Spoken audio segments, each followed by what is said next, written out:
So, in the Oval Office today, in front of all of the press, Trump decided to start talking about Canada again. Asked Trudeau, who I call Governor Trudeau affectionately, but I asked him, why are we spending $200 billion to support Canada, to subsidize Canada? And he was unable to answer the question. I mean, why are we doing that? And I have to be honest, as a state, it works great. As a nation, considering the fact that most of the nation, 95% of Canada, what they do is they buy from us and they sell to us. They sell to us. If we didn't buy their oil, and we don't need their oil. We have more oil than anyone, but we don't need their oil. We don't need their lumber. We don't need their cars. We don't need anything. So I said, why are we doing this? Why are we spending $200 billion? It doesn't make sense. If we need it. I'm starting to wonder at this point, does he know Carney's name? Like, he constantly talks about Trudeau as if he's still running the country, but never has used Poilievre's name or Carney's name once. Not that I've ever heard. So I'm honestly starting to think that he doesn't know their names and maybe thinks that Trudeau's still running the country. I think he knows that we do have an election going on, but I think he thinks that Trudeau's still in charge. Because why else is he still referring to him as Governor Trudeau as if this is somehow insulting? Like, he's no longer Prime Minister. We really don't care what you call him. If you wanted to insult Canada, you'd be calling him Carney, Governor Carney, but he hasn't. And he's still on about this $200 billion subsidy thing, which is not true. He keeps pointing out the fact that that Canada sells to, yes, we sell to you.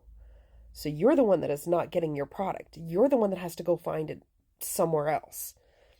We can just sell to other people. We have other buyers already. Carney's figured that out and figuring that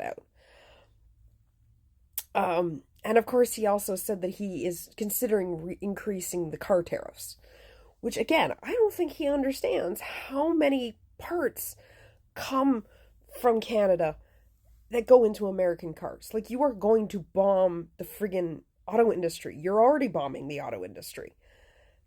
Auto parts cannot suddenly be magically moved to the United States and reproduced overnight.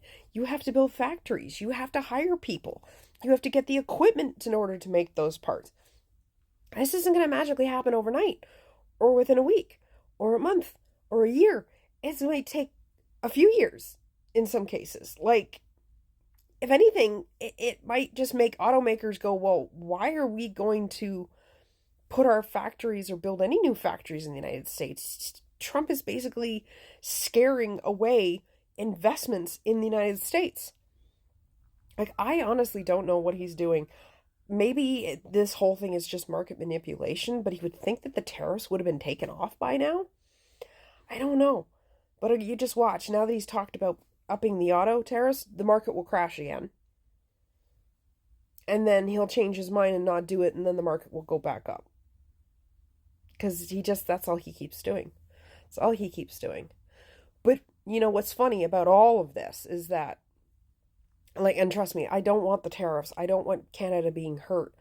But good God, is he ever handing that election to Carney by continuing to flap his gums about Canada and the 51st state and how we wouldn't exist as a country without the United States. Try us, buddy. Try us. Because Canadians are so angered, and we hold grudges for long periods of time. I still will not use Heinz ketchup unless it's the only thing available, because they screwed over Leamington. Still, to this day, will not touch it. Yeah, we hold long grudges. We do. And just look at Tesla. How you doing there, Elon? How's that stock doing? The whole world's got a grudge against you right now. I heard last time, 71% drop in sales? That's a big friggin' number. I don't know. I hope we don't get more tariffs on the auto industry, but I feel like he's just saying this to manipulate the markets again.